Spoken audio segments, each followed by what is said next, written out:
Employees for Newsmax came out this week and confirmed that yes, Republican Congressman Matt Gaetz had been looking for a job at the network earlier this year, and that yes, the network said, thanks, but no thanks, we do not want to hire you, Matt Gaetz.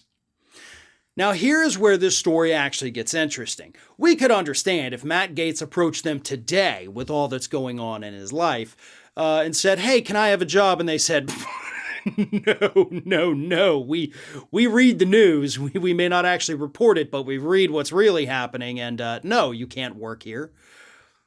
But these conversations allegedly took place before the scandal broke. Before the scandal broke, when Matt Gaetz was going on Newsmax and, of course, Fox News on a regular basis. So that's what makes this so interesting to me. What made Newsmax decide that Matt Gaetz wasn't a good fit for their channel? But more importantly, what made Matt Gaetz think that he needed to get the hell out of Congress as soon as possible? He's in a deep red district. If he wasn't facing scandal, which he did, of course, know that he was under investigation at the time, which I'll get to that in a moment. He's in a deep red district. He could run for office as many times as he wanted and continue to win, barring any kind of scandal. So I think, again, this is my opinion, I believe what happened was earlier this year, Matt Gaetz, of course, knew that he was under this investigation. He knew that it was going to tarnish his name politically, but he might be able to salvage it enough to get a job with a right-wing network. And after all, I feel like that's what Matt Gaetz has wanted this whole time. Matt Gaetz likes power, but he likes fame even more. And we've seen that in people, that's just how some people are. Power doesn't intrigue them. Money isn't what they're after. They want everyone to know their name. They want to be popular. They want to be famous.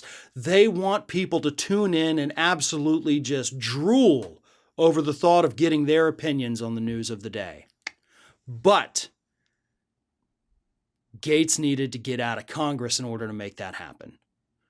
So I think he approached Newsmax not knowing what was happening, and perhaps Newsmax felt that was a little weird, like, why? You've got a long career ahead of you in Congress, possibly with greater ambition.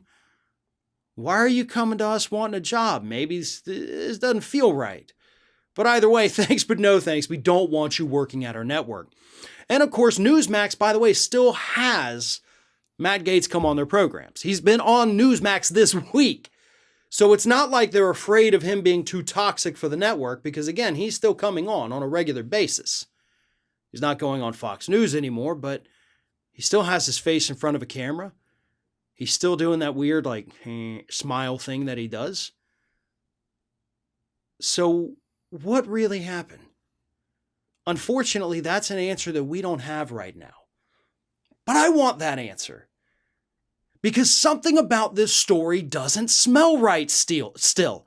I want to know what actually happened. I want to know the reasoning with Newsmax, the real reasoning. And of course, I want to know exactly why Matt Gaetz felt that he needed to go ahead and abruptly end his congressional career to put his face in front of a camera. I think we already all know the answer to that one. But Newsmax rejecting him? No. There's more to that. And I think we still need some answers. This is Hattie. Hattie wants to know why you have not subscribed to our channel. You obviously like our videos, so do us a favor and subscribe.